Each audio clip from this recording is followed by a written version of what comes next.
Hi നമസ്കാരം, BBK ആണ്. എല്ലാ പ്രേക്ഷകർക്കും ചാനൽ വീഡിയോ ഏറ്റവും പുതിയൊരു വീഡിയോയിലേക്ക് സ്വാഗതം. ഞങ്ങളിപ്പോൾ ചെറിയൊരു യാത്ര തുടങ്ങാൻ പോവുകയാണ് കേട്ടോ. യാത്രയെന്ന് പറയുമ്പോൾ ഈ വണ്ടിയിലല്ല നമ്മുടെ മുഴുവൻ യാത്രയും. ഈ വണ്ടി ഞങ്ങൾ പുനലൂർ റെയിൽവേ സ്റ്റേഷനിൽ ഒതുക്കിയിടും. അവിടെ നിന്ന് ട്രെയിനിലാണ് ഞങ്ങളുടെ ശരിക്കുള്ള യാത്ര ആരംഭിക്കുന്നത്. ഞങ്ങളിപ്പോൾ പുനലൂർ റെയിൽവേ സ്റ്റേഷനിൽ എത്തിക്കഴിഞ്ഞു. അവിടെ വാഹനമൊക്കെ പാർക്ക് ചെയ്തു. ഇവിടെ നിന്ന് ടിക്കറ്റ് എടുത്തു. തൃച്ചിയിലേക്കാണ് ഞങ്ങൾ ടിക്കറ്റ് എടുത്തിരിക്കുന്നത്. ഇവിടെ അത്ര തിരക്കൊന്നുമുള്ള ഒരു റെയിൽവേ സ്റ്റേഷൻ അല്ല. നമ്മുടെ കൂടെ വന്ന ആ ഒരു ചങ്കിന് ട്രെയിനിൽ കയറി വലിയ പരിചയമൊന്നുമില്ല. അതുകൊണ്ട് തന്നെ ഞങ്ങൾ ഇവരുടെ കൈ കാണിച്ചില്ലെങ്കിൽ ട്രെയിൻ നിർത്തൂല എന്ന് പറഞ്ഞതുകൊണ്ട് പുള്ളി കാര്യമായിട്ട് തന്നെ കൈ കാണിക്കുന്നുണ്ട്. എന്തായാലും പുള്ളി കാര്യമായിട്ട് കൈ കാണിച്ചത് കൊണ്ട് തന്നെ ട്രെയിനൊക്കെ അവിടെ നിർത്തിയിട്ടുണ്ട് കേട്ടോ. ഇനി ട്രെയിൻ അകത്ത് കയറിയാലേ സീറ്റ് കിട്ടുമോ ഇല്ലയോ എന്നുള്ള കാര്യത്തിൽ ഒരു തീരുമാനമാവത്തുള്ളൂ. എന്തായാലും വലിയ തിരക്കൊന്നും ഇല്ലാത്തത് കൊണ്ട് തന്നെ ഇരിക്കാൻ സീറ്റ് ആദ്യം തന്നെ കിട്ടി. ഇഷ്ടം പോലെ സ്ഥലമുണ്ട്. ഇനിയുള്ള യാത്ര എന്ന് പറയുന്നത് പുനലൂരിൽ നിന്നും തമിഴ്നാട്ടിലേക്കുള്ള യാത്രയാണ്. വളരെ മനോഹരമായ കാഴ്ചകൾ കണ്ടുകൊണ്ടുള്ള യാത്രയാണ്. ശരിക്കും ഞാൻ ഇതുവരെ ഈ റൂട്ടിൽ ട്രെയിനിൽ യാത്ര ചെയ്തിട്ടില്ല. നിരവധി പാലങ്ങളും തുരങ്കങ്ങളും ഒക്കെയുള്ള നിബിഡമായ വനങ്ങൾക്കിടയിലൂടെയും അതുപോലെ മനോഹരമായ ഗ്രാമങ്ങൾക്കുള്ളിലൂടെയുമുള്ള യാത്രയാണിത്. ശരിക്കും ഈ ട്രെയിനിൽ ഈ റൂട്ടിലൂടെ യാത്ര ചെയ്യുമ്പോൾ നമുക്ക് ഇതിൻ്റെ ഏത് ഭാഗത്തിരുന്നാണ് കാഴ്ചകൾ കണ്ട് ആസ്വദിക്കേണ്ടത് എന്നുള്ള കാര്യത്തിൽ കൺഫ്യൂഷൻ വരാൻ സാധ്യത വളരെ കൂടുതലാണ്. ശരിക്കും രഞ്ജി പണിക്കർ സാർ ഒരു സിനിമയെ പറഞ്ഞ കണക്ക് ഈ നാടിൻ്റെ പച്ചപ്പും ഹരിതാപവും ഒക്കെ ആസ്വദിക്കണമെങ്കിൽ കേരളത്തിൽ തന്നെ വേണം. കേരളത്തിൽ എവിടെയെന്ന് ചോദിച്ചാൽ ഈ ട്രെയിൻ യാത്ര തന്നെയാണ് അതിനൊരു ഉദാഹരണം. അങ്ങനെ നമ്മൾ ഒറ്റയ്ക്കൽ റെയിൽവേ സ്റ്റേഷനിൽ എത്തിയിരിക്കുകയാണ്. ഒറ്റയ്ക്കൽ കഴിഞ്ഞപ്പോൾ ചെറിയ മഴ കൂടി ചേർത്ത് തുടങ്ങി. ഈ യാത്രയ്ക്കൊപ്പം ഈ മഴച്ചാറ്റിൽ കൂടി ആയപ്പോൾ ഈ ട്രെയിൻ യാത്രയുടെ വൈബ് വേറെ ലെവലായി മാറി കേട്ടോ. തെന്മലയുടെ പ്രകൃതി സൗന്ദര്യം റോഡിൽ കൂടി യാത്ര ചെയ്യുമ്പോൾ മാത്രമല്ല, ട്രെയിനിൽ യാത്ര ചെയ്താൽ അതിൻ്റെ 10 മടങ്ങ് നമുക്ക് ആസ്വദിക്കാമെന്ന് മനസ്സിലാക്കിയ നിമിഷങ്ങളായിരുന്നു ഈ യാത്ര. ഈ ട്രെയിൻ യാത്രയിൽ പല സ്ഥലങ്ങളിലും നമുക്ക് തെന്മല മുതൽ തമിഴ്നാട് വരെയുള്ള റോഡിൻ്റെ പല ഭാഗങ്ങളും കാണാൻ സാധിക്കും. അതുകൊണ്ട് തന്നെ ഈ റോഡിലൂടെ മുമ്പ് യാത്ര ചെയ്തപ്പോൾ പകർത്തിയിട്ടുള്ള പല ദൃശ്യങ്ങൾ ഞങ്ങളിതിൽ ആഡ് ചെയ്യുന്നുണ്ട് കേട്ടോ. ഈ വഴിയിലൂടെയുള്ള യാത്ര ഏറ്റവും കൂടുതൽ യാത്രക്കാരെ ആകർഷിച്ചിട്ടുള്ളത് 13 കണ്ടറ പാലം എത്തുമ്പോഴാണ്. അതുപോലെ തന്നെ ഈ ഒരു തുരങ്കം കയറി ഇറങ്ങി കഴിയുമ്പോൾ നമുക്ക് 13 കണ്ടറ പാലം കാണാൻ സാധിക്കും. ആ പാലത്തിൻ്റെ വളരെ മനോഹരങ്ങളായ ദൃശ്യങ്ങൾ പലതവണ റോഡ് മാർഗം നമ്മൾ യാത്ര ചെയ്തപ്പോൾ കണ്ടിട്ടുണ്ട്. എന്നാൽ അല്പനേരം നമുക്ക് ഈ റോഡിലൂടെ ഒന്ന് യാത്ര ചെയ്യാം. നിരവധി തവണ ഈ റോഡിലൂടെ യാത്ര ചെയ്ത് ഈ പ്രദേശത്തിൻ്റെ സൗന്ദര്യം ആസ്വദിച്ചിട്ടുണ്ടെങ്കിലും ഒരു ട്രെയിൻ യാത്രയിലൂടെ ആദ്യമായാണ് ഈ 13 കണ്ടറ പാലത്തിൻ്റെ മനോഹാരിത ആസ്വദിക്കാൻ കഴിയുന്നത്. ശരിക്കും ഒരു ആർച്ച് പോലെ വളവുള്ളൊരു പാലമാണിത്. ഈ പാലത്തിൻ്റെ മനോഹാരിത എന്ന് പറയുന്നത് ഒരു രക്ഷയുമില്ല. ചെറുതും വലുതുമായ നിരവധി തുരങ്കങ്ങളിലൂടെയുള്ള യാത്രയ്ക്കൊപ്പം ഈ ചാറ്റൽ മഴയും ഒരു കട്ടൻ ചായയും കൂടി ആയപ്പോൾ അടാറ് വൈബ് തന്നെ, ഒരു രക്ഷയുമില്ല. ശരിക്കും പറഞ്ഞാൽ ഈ ഒരു യാത്രയിൽ ഇത്രത്തോളം വനത്തിൻ്റെ സൗന്ദര്യം ആസ്വദിച്ച് യാത്ര ചെയ്യാൻ കഴിയുമെന്ന് ഒരിക്കലും പ്രതീക്ഷിച്ചില്ല കേട്ടോ. ഈ യാത്ര ഒരു പ്രത്യേക വൈബ് തന്നെയാണ്. ശരിക്കും ഇതൊരു പ്ലാൻ ചെയ്ത യാത്രയൊന്നും ആയിരുന്നില്ല. ഞാനിങ്ങനെ വെറുതെ ഇരിക്കുമ്പോൾ നമ്മുടെ സുഹൃത്തുക്കൾ തൃശ്ശൂർ വരെ പോകുന്നെന്ന് പറഞ്ഞു. അപ്പോൾ പുനലൂരിൽ നിന്ന് ട്രെയിനിലാണ് പോകുന്നത് പറഞ്ഞപ്പോൾ ഞാനും കൂടെ കൂടി. ശരിക്കും അങ്ങനെയാണ് ഈ യാത്ര ഇവിടെ സംഭവിച്ചത്. എന്തായാലും വളരെ മനോഹരമായ ഈ ദൃശ്യങ്ങൾ അതുകൊണ്ട് തന്നെയാണ് ചാനൽ വീഡിയോ പ്രേക്ഷകരിലേക്ക് എത്തിക്കാൻ എനിക്ക് സാധിക്കുന്നത്. ഈ കാണുന്ന പ്രദേശമൊക്കെ കാണുമ്പോൾ തന്നെ മനസ്സിലാവും നമ്മളിപ്പോൾ തമിഴ്നാട്ടിലേക്ക് പ്രവേശിച്ചു കഴിഞ്ഞു. നമ്മൾ ഇതുവരെ കണ്ട കാഴ്ചകളിൽ നിന്ന് വളരെ വ്യത്യസ്തമായിരിക്കും ഈ തമിഴ്നാട്ടിലുള്ള യാത്ര എന്ന് പറയുന്നത്. ഇവിടുത്തെ ഭൂപ്രകൃതിയും മറ്റുമൊക്കെ എവിടെ നോക്കിയാലും വളരെ വ്യത്യസ്തമായിരിക്കും നമ്മളെ കേരളത്തിനെ അപേക്ഷിച്ച്. തമിഴ്നാട്ടിലേക്ക് പ്രവേശിക്കുമ്പോൾ നമ്മളെ സ്വീകരിക്കുന്നത് നിരവധി കാറ്റാടിപ്പാടങ്ങളും അതുപോലെ കൃഷിസ്ഥലങ്ങളും അതുപോലെ തെങ്ങിൻ തോപ്പുകളും ഒക്കെയാണ്.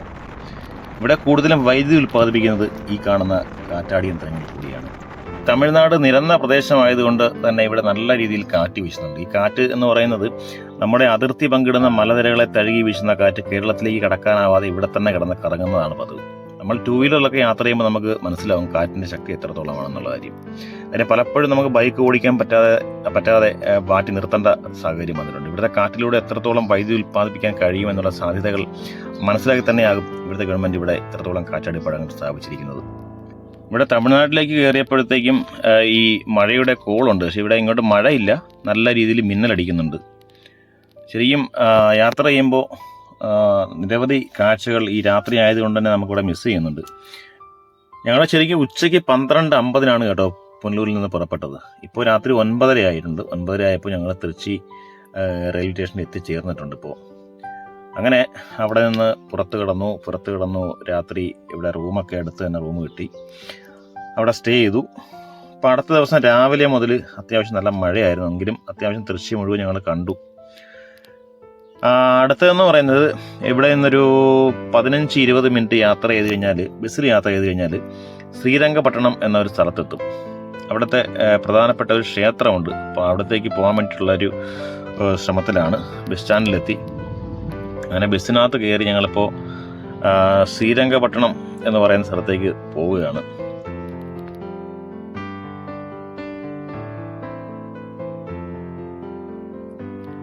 ഈ പ്രദേശം അറിയപ്പെടുന്നത് തന്നെ ഈ ക്ഷേത്രത്തിൻ്റെ പേരിലാണ് കേട്ടോ. നമുക്ക് ദൂരെ നിന്നേ കാണാം ഈ ക്ഷേത്രത്തിൻ്റെ മുൻഭാഗം. കാര്യം നല്ല ഹൈറ്റിലാണ് നിർമ്മിച്ചിരിക്കുന്നത്. മുഴുവൻ പാറ കൊണ്ട് മാത്രമാണ് ഇത് നിർമ്മിച്ചിരിക്കുന്നത്. മൊത്തം കൊത്തുപണികളാണ് കേട്ടോ. ഇവിടെ ശില്പങ്ങളൊക്കെ പാറയിൽ കൊത്തിയെടുത്ത, അതിൽ തന്നെ നിർമ്മിച്ചിരിക്കുന്ന ഭയങ്കരമായ ഒരു ക്ഷേത്രമാണ്. എന്തായാലും നമുക്ക് ഇവിടെയൊക്കെ ചുറ്റിക്കറങ്ങി കാണാൻ ഒരുപാടുണ്ടെന്ന് തോന്നുന്നു കണ്ടിട്ട്. കാര്യം ഇതിനകത്തോട്ട് പ്രവേശിച്ചാൽ തന്നെ ഇതിനകത്ത് തന്നെ നിരവധി കാര്യങ്ങളുണ്ട് കേട്ടോ. പിന്നെ വഴിയോര കച്ചവടക്കാരൊക്കെ നിരവധി ആളുകൾ ഇങ്ങനെ ഇരിപ്പുണ്ട്.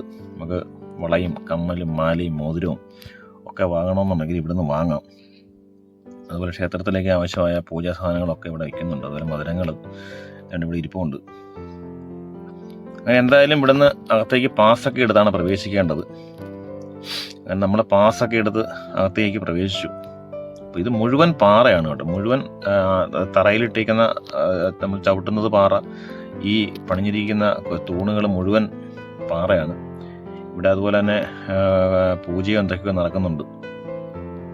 അങ്ങനെ എന്തായാലും ഇതിനകത്ത് ഒരുപാട് സമയം, 2 മണിക്കൂറിൽ പുറത്ത് ഞങ്ങൾ ചിലവഴിച്ചു. ഇത് മുഴുവൻ കാണേണ്ട ഒരു കാഴ്ച തന്നെയാണ്. കാര്യം പറഞ്ഞറിയിക്കാൻ പറ്റില്ല. അവിടെ വന്ന് നമുക്ക് കറങ്ങി കാണാൻ ഒരുപാട് കാഴ്ചകളുണ്ട്. അതുപോലെ കൂടുതലും കണ്ടോ, ഇങ്ങനെ ഈ പാറ കൊണ്ട് കൊത്തിയ ഈ തൂണിലാണ് ഈ ബിൽഡിങ് നിൽക്കുന്നത് തന്നെ. കാരണം അടുത്തങ്ങ് പാറ കൊണ്ടുള്ള തൂണുകളാണ്. പിന്നെ അതുപോലെ ഇവിടുന്ന് നടന്ന് കാണാൻ പറ്റിയ കുറേ സ്ഥലങ്ങളുണ്ട്. അവിടെ എല്ലാം ഈ തറയോടൊക്കെ പാകിയിട്ടുണ്ട്. നിരവധി തെങ്ങുകളൊക്കെ നമുക്ക് കാണാം. നിരവധി ആളുകളാണ് ഇവിടെ വന്ന് പോകുന്നത്. പിന്നെ ഒരുപാട് ലേറ്റാകുന്നത് വരെ ഇവിടെ സ്പെൻഡ് ചെയ്ത് കഴിഞ്ഞാൽ ചിലപ്പോൾ ഇവിടുന്ന് തിരികെയുള്ള ബസ്സിന് ബുദ്ധിമുട്ടാകും. അതുകൊണ്ട് ഒരുപാട് ഇരുട്ട് വീഴുന്നതിന് മുൻപായി ഞങ്ങൾ ഇവിടുന്ന് ഇറങ്ങുകയാണ്. അതുപോലെ തന്നെ ഇവിടെ ക്ഷേത്രത്തിൻ്റെ ആചാരത്തിൻ്റെ ഭാഗമായി ഇവിടെ ഈ മയിലുകളെ വളർത്തുന്നുണ്ട് കേട്ടോ. അടച്ചിട്ടൊന്നുമല്ല, തുറന്നിട്ട് തന്നെ വളർത്തുന്നതാണ്. അങ്ങനെ എന്തായാലും ഈ കാഴ്ചകളൊക്കെ കണ്ട് ഞങ്ങൾ ഇവിടുന്ന് ഇറങ്ങുകയാണ്. അങ്ങനെ ഞങ്ങൾ ക്ഷേത്രത്തിലെ പ്രസാദമൊക്കെ വാങ്ങി ഇവിടുന്ന് ഇറങ്ങുവാണ്.